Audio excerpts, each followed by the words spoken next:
Largest in terms of handling big vessels. तो आपका अभी तक वर्ल्ड में जो सबसे ज्यादा ट्रैफिक वाले पोर्ट हैं वो है रोटरडैम।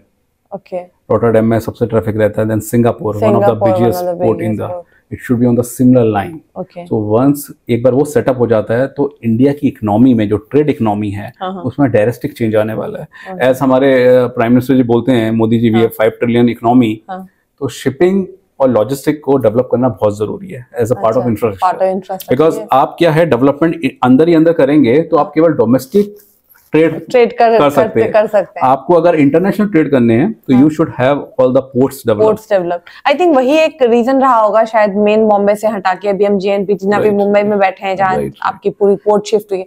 तो इसके जो मूवमेंट हुई है मतलब मेन बॉम्बे से यहाँ से, उससे ऑब्वियसली हमारे जैसे लोगों को जो ट्रैफिक में फंस जाती है because of the bigger trucks and vehicles, तो उससे हमें तो रिलीफ है। आप लोगों को कितना मतलब आसान होता है क्योंकि चीजें यहाँ आ गई। I think I believe Pune भी पास में है एंड मुंबई भी पास में, तो हाउ डू यू फील कि क्या चेंज? नहीं, बहुत चेंजेस हैं इन टर्म्स ऑफ डेवलपमेंट। या 20 feet containers, 40 feet containers, these are the standardized containers.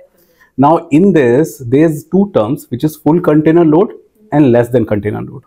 Now what is full container load? Full container load मतलब मेरा कोई कस्टमर है जो पूरा का पूरा कंटेनर बुक कर लेता है। They take their entire cargo into this container and ship it from one destination to another destination. और क्या है, मैं कंसोलिडेशन भी करता हूँ। जैसे छोटे छोटे बहुत सारे कस्टमर्स हैं, उनके पास पूरा कंटेनर की स्पेस बुक करने की जगह नहीं है। They don't want to book it entirely, they want to book a small space into the container. तो मैं क्या करूँगा, उन सब की बुकिंग लूंगा, एक कंटेनर अपना डिप्लॉय करूंगा, उन सब में उन सब के गुड्स को फीड कर दूंगा and then it reach to the destination and I collect then the charges accordingly according to the space which has been utilised into the container as well as the weight. So आप जो बात करो, जैसे फ्लिपकार्ट के goods आते हैं या दूसरे छोटे छोटे रिटेल में गुड्स जाते हैं, that goes into the LCL, less than container load. और कोई बड़ा कार्गो है जिसका पूरा कार्गो है जो पूरा कंटेनर बुक करता है, that go into the FCL, full container load.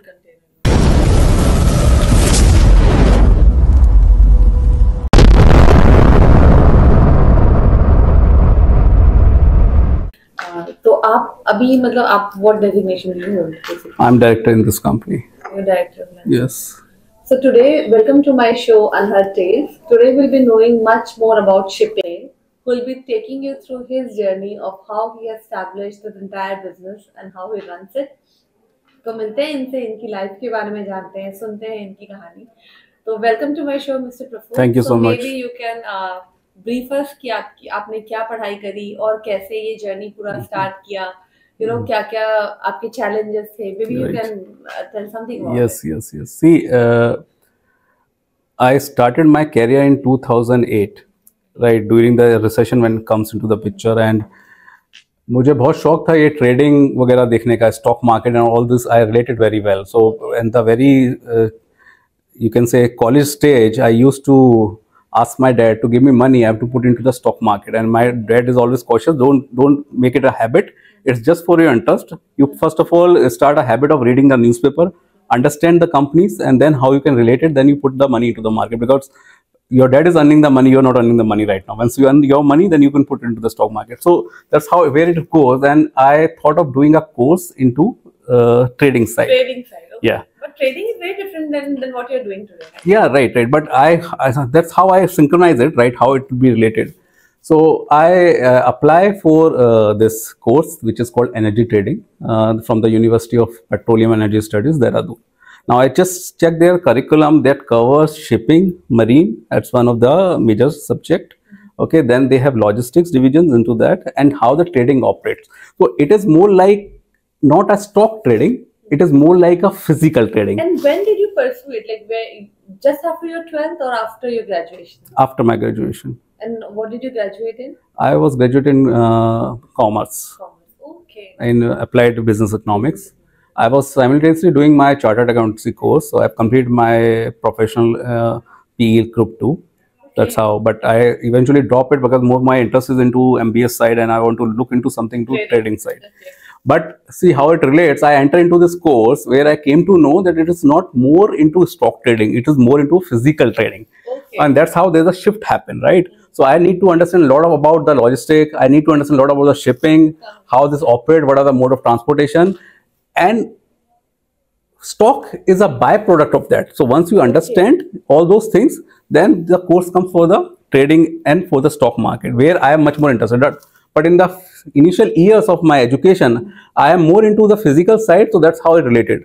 Then I've been picked up by a company called Transmarket, that is a US based company. There's a campus recruitment which had happened, and doing what is our business, how we are running it, what are the numbers which we have financially. So basically, just by knowing about the entire journey, what I could make out is, like, how do you also approach? There must be some advertisement also involved in it, because I believe there must be so many other shipping companies also there. So how do you manage the advertisement side of it? See, we have a newspaper called Exim.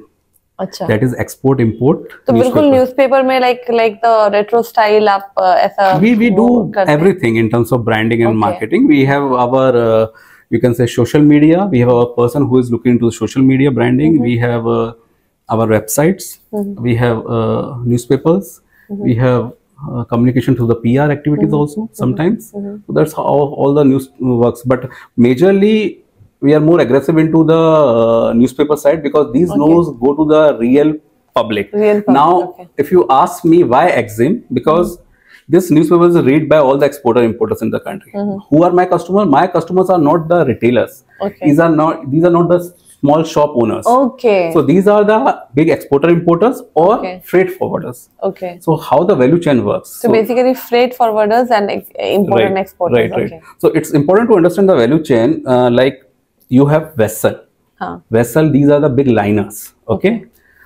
Vessels, they put their containers, right? So these big liners, either they have their own containers or they have their containers from the company like us who are called NVOCC. So NVOCC is non-vessel operating common carrier. What that means is, I don't have my own vessel in place, but I have my containers, which is owned by me.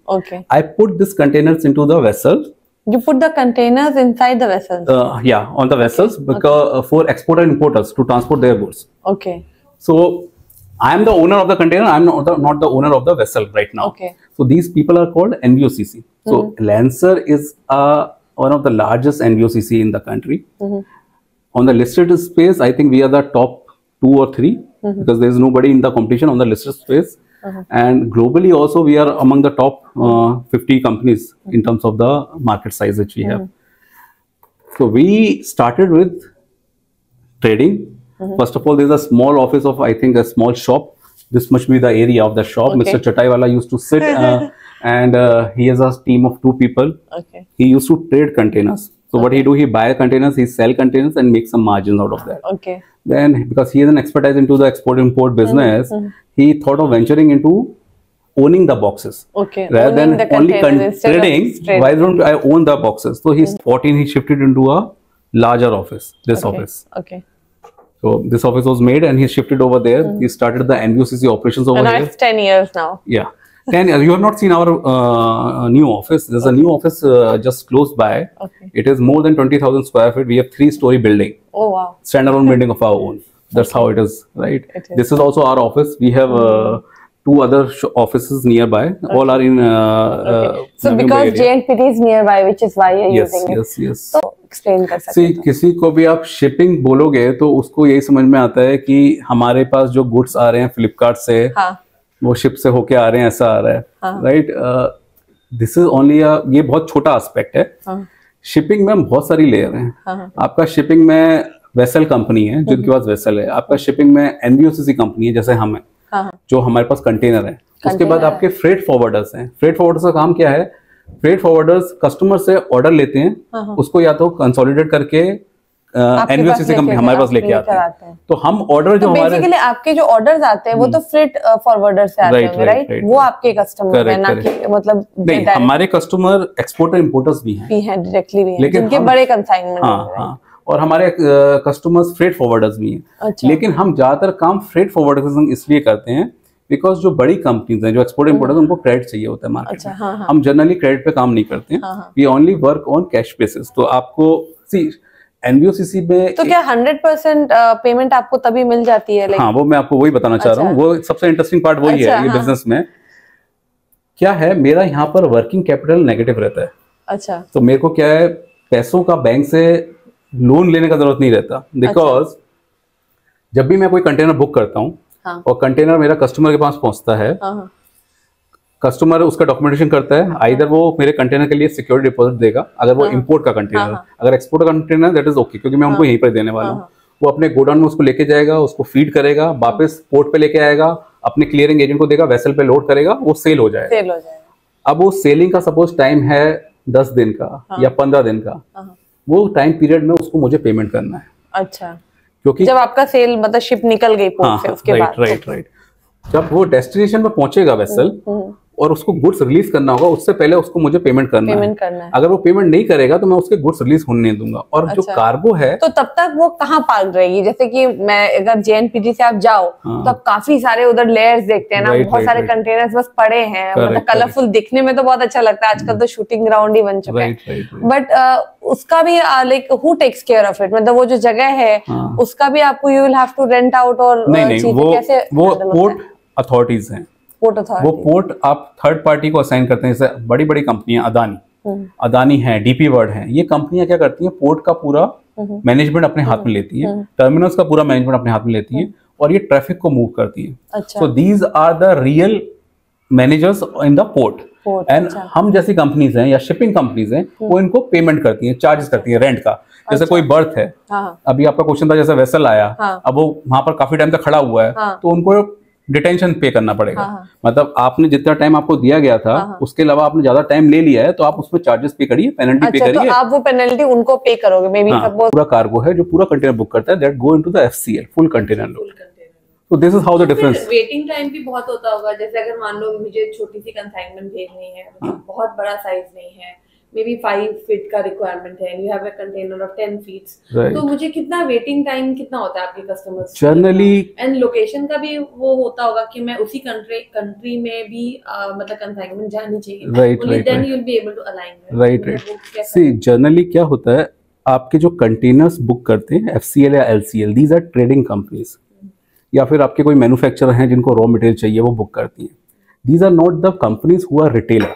तो suppose Flipkart के पास कुछ goods उनको मंगाना है from China to India, अभी उसमें retails का मल्टीपल गुड्स रहेगा, पर वो बेस्ड ऑन देयर रिक्वायरमेंट वो ऑर्डर नहीं करेगा, वो रेगुलरली पहले से ही उसको ऑर्डर करके रखेगा based on their demand and supply. तो क्या करेगा, पहले से जैसे कुछ टॉयज हैं जो मैन्युफैक्चर होते हैं चाइना में, जो यहाँ इंपोर्ट होते हैं, वो पूरा का पूरा कंटेनर टॉय का मंगा लेगा यहाँ पर, उसको अपने गोडाउन में स्टोर कर लेगा वेयर हाउस में, और जब जब सप्लाई होगी, रिक्वायरमेंट होगी, then they supply to for the customers. तो फ्लिपकार्ट तो जैसे एग्रीगेटर, उसमें मल्टीपल सेलर होंगे जो ऐसे बुकिंग लेते होंगे, राइट? तो उनके सारी बुकिंग ऐसे सप्लाई हो जाती है। मतलब एक बड़ा सप्लायर होता है जो पूरा container full of right commodities लेकर आता है, correct and then they distribute, right, yes. और इसका जैसे इंश्योरेंस होता है, जैसे हम कहीं ट्रैवल करते हैं तो ट्रैवल इंश्योरेंस होता है, हेल्थ इंश्योरेंस होता है, तो चीजों की जो कार्गो की शिपिंग की जो इंश्योरेंस डेफिनेटली होती होगी। Yes, of course. इंश्योरेंस कैसी होती है एंड इन्वॉल्व होता है, राइट? कि मुझे ये प्रोडक्ट चाहिए था, someone is manufacturing and machinery, मुझे लगता है जैसे मशीनरी, बड़े मशीनरी तो शिप में ही आते हैं, if I'm not wrong, it might not be like possible to bring them using air cargo. तो जैसे वैसे कार्गोस हम लेकर आते हैं and you know something have unfortunate has happened, तो जो डिले होता है, so they have to go with the delay, right? उसका कोई solution है कि faster कोई चीज मंगा ले, ऐसा नहीं है। Air mode of transportation is the fastest one, and it is the costliest one also.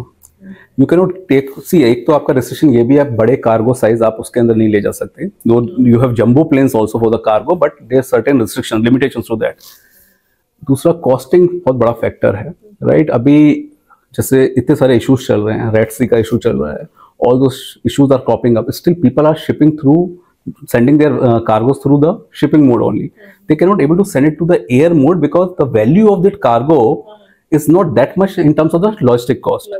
तो जैसे आपका गोल्ड है, ज्वेलरी है, इस टाइप के आइटम है जो प्रीशियस आइटम है, जिनकी अदानी का आप पोर्ट यूज कर रहे हो, तो उनको आप एक्स्ट्रा पे करोगे, राइट। तो मैं क्या करूंगा, नहीं मैं करूंगा वेसल ऑपरेटर को पे करूंगा, और वेसल ऑपरेटर के ऊपर पोर्ट वालों ने बिल डाला होगा, तो क्योंकि मेरा डीलिंग वेसल्स के संग है, और मैं कलेक्ट करूंगा फ्रेट फॉरवर्डर से, बिकॉज उसके कस्टमर ने कार्गो को रिलीज नहीं किया, उन्होंने पेमेंट नहीं करा।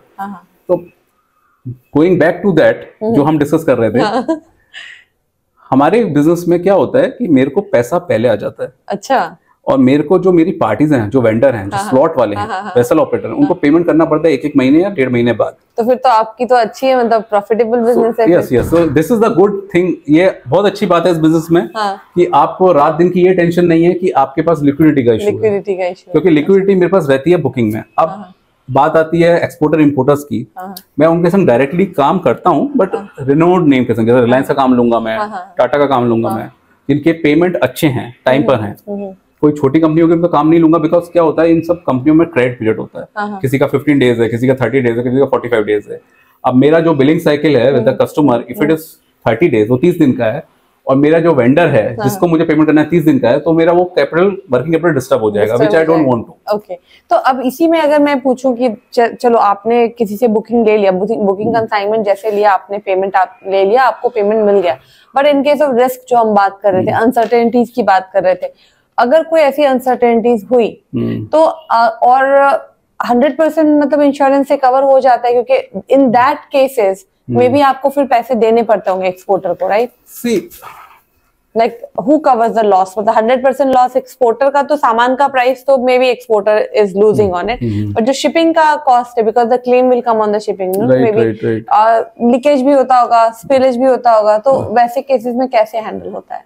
अब वो डिपेंड करता है बाय किसकी मिस्टेक से ऐसा हुआ है। अगर सपोज मेरा कंटेनर का कंडीशन बढ़िया नहीं है, उसमें लीकेज का चांसेस हैं, तो जब सर्वे रिपोर्ट बनती है तब उसमें लिखा जाता है ये container not suitable for ocean transportation. अच्छा। वो रिजेक्शन में भी जाता है। अच्छा। तो जितने भी कंटेनर लोड होते हैं दे आर सी वर्दी, कार्गो वर्दी। अच्छा। तो these are the standard terms and condition for any of the shipping company. Because क्या होगा, आप ये देखिए, वेसल को भी इतना नुकसान नहीं है, कंटेनर कंपनी को भी इतना नुकसान नहीं है, लेकिन अगर ओशियन में कुछ होता है, that is a environmental risk, that is a major risk. तो उसमें आपके क्या होता है, global countries they put sanctions on you. Okay, क्योंकि आप इंटरनेशनल सी वाटर में रहते हैं, right? Yes yes, so it is not your own land, it is a ocean which has been shared by all the global countries. तो आपके ऊपर sanctions आ सकते हैं, पेनल्टीज आ सकती हैं, व्हिच इज वेरी हाई। तो इतने बड़े सी में अगर आप बताओ कि आप गए और आपका एक container somehow like it falls down or something, अच्छे से लैश नहीं लगी थी, it falls in the sea, because I saw recently a video going viral जहाँ पे एक पूरा कंटेनर, दूसरे शिप को एक कंटेनर मिला, इसमें पूरे प्रोडक्ट्स अंदर भरे थे, they were trying to grab things out of it। तो वैसे केसेस में अब वो आप अबंडन करके चले गए, तो how will people find out इतने बड़े सी में ना कि किसका कंटेनर है ये? वो बहुत डिफिकल्ट है। आपको टोटल कंटेनर लॉस में जाता है वो। सपोज आपका container because of any miss happening they fall down in the ocean, तो उसको ट्रेस कर पाना बहुत मुश्किल है। और आप अगर उसको ट्रेस भी करने जाओगे तो उसके ऊपर ट्रेसिंग में जो कॉस्ट लगेगा वो शायद आपका कार्गो से और आपके कंटेनर की कॉस्ट से बहुत ज्यादा हो जाएगा। तो it is, you have to consider is a total loss, you have to declare the loss. आप अपने इंश्योरेंस कंपनी को बोलोगे कि भाई मेरा ये कंटेनर इस वेसल में था, ये लॉस हो गया, दे डू अपॉइंट अ सर्वे, वो चेक करेंगे, वेसल में चेक करेंगे, all those things they will do it and they put a report accordingly. You have to follow with your insurance company, that's how it operates मोटा मोटा। और generally shipping में तो खास तौर से, बिकॉज इंश्योरेंस बहुत हैवी होते हैं, amount, premium amount is also very heavy for the insurance.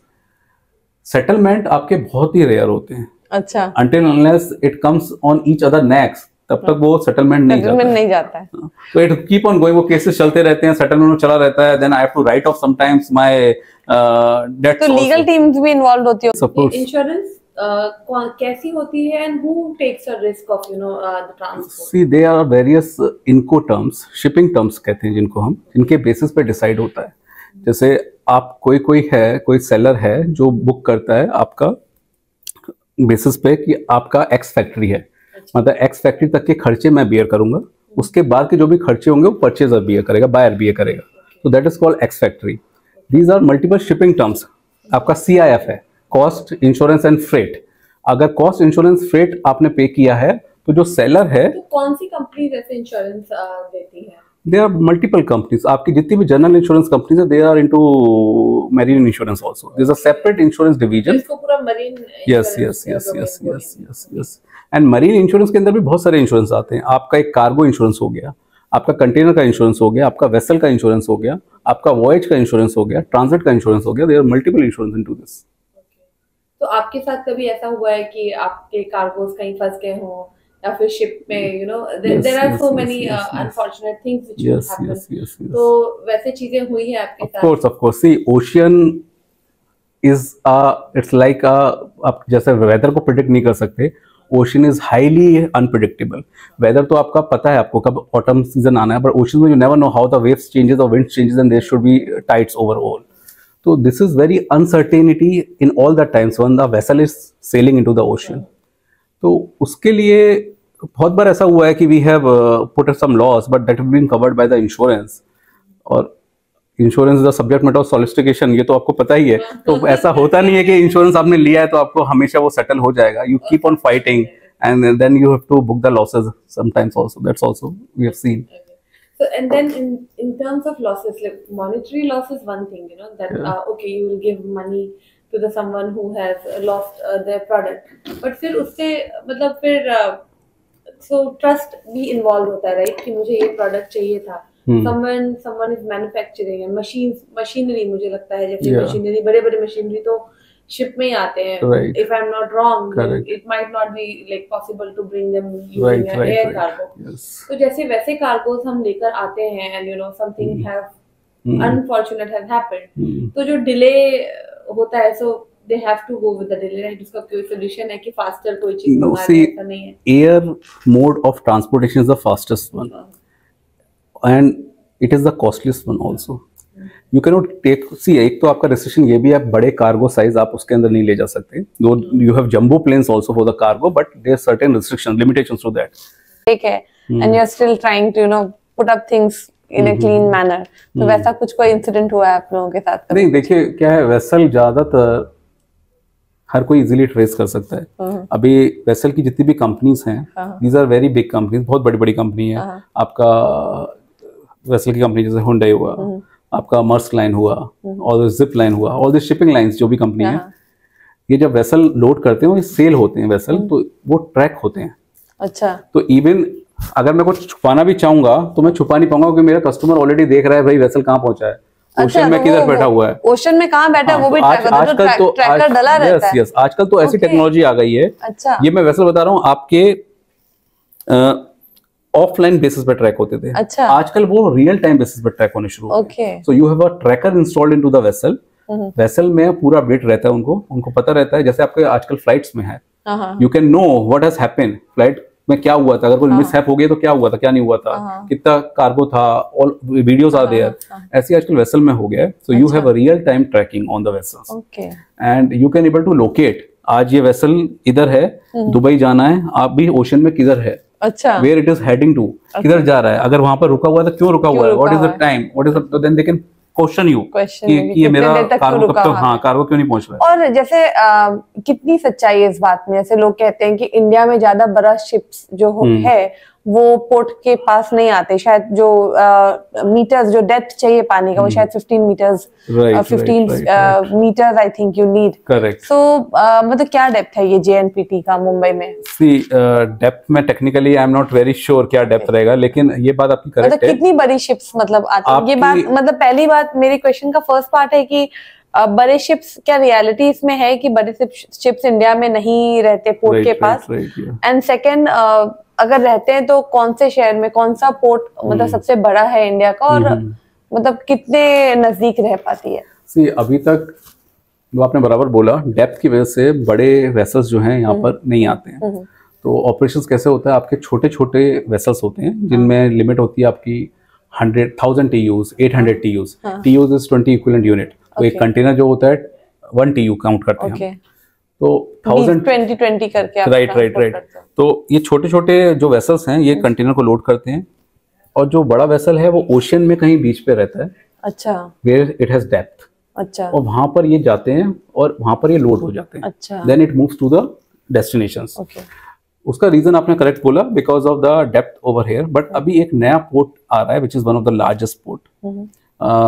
Which port is that? It is Vadhavan, Maharashtra के पास ही आएगा. अच्छा. And it will be the world's largest in terms of handling big vessels. Okay. तो आपका अभी तक world में जो सबसे ज्यादा ट्रैफिक वाले पोर्ट हैं वो है रोटरडैम.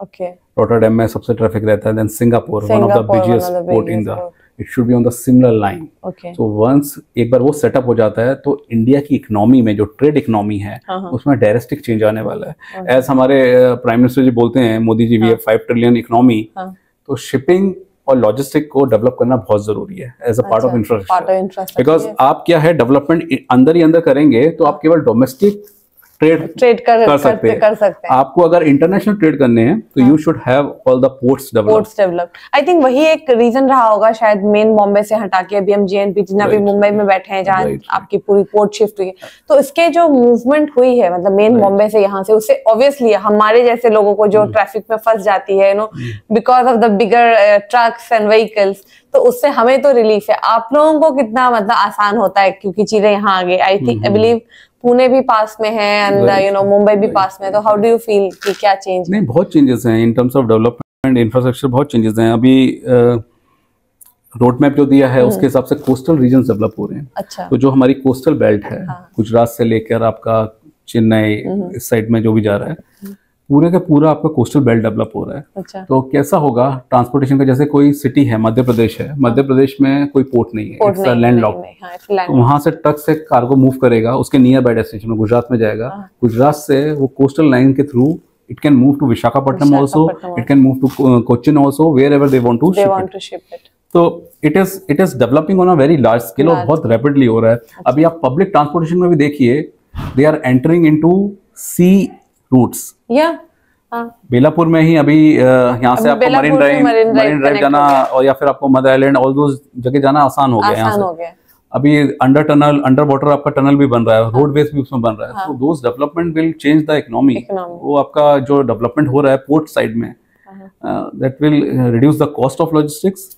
जैसे आप बोल रहे थे इतना कॉस्ट लगता है, वो कॉस्ट आपका कम होने वाला है। और आई थिंक यही रीजन रहा है कि जैसे अब देखो ना, चाइनीज इतने सारे शाइन वेबसाइट हो गई, तेमो ऐप हो गया, जो कि अभी इंडिया में नहीं है because it's run by China, but जैसे जर्मनी में ले लो, यूके में ले लो, वहां पे लोग उससे आप प्रेफर कर रहे हैं खरीदना, है ना, ईबे से ज्यादा प्रोडक्ट खरीदते हैं बनस्पत आपके अमेजोन से जाके, बिकॉज इट्स मच चीपर। तो लोगों को लगता नहीं कि चलो यार $1 में भी अगर एक यूरो €1.5 में भी पर्स मिल रहा है, दिख रहा है, उन्हें भी पता है, जो ऑर्डर करता है वो बेवकूफ नहीं होता, उनको भी पता होता है कि भाई €40 वाला पर्स अगर €1 में मिल रहा है, €1.5 में मिल रहा है, तो आने वाला तो पता नहीं क्या ही है, बट फिर भी people take chances of buying it.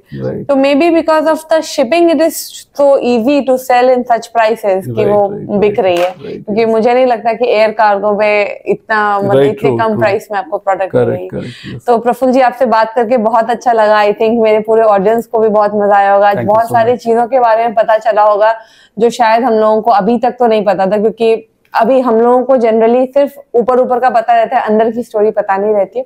तो ऐसे ही इंटरेस्टिंग फैक्ट्स को जानने के लिए आप मेरे चैनल को लाइक, शेयर एंड सब्सक्राइब कर सकते हैं, क्योंकि मैं ऐसे ही इंटरेस्टिंग फैक्ट और लोगों की जर्नी कवर करती हूँ।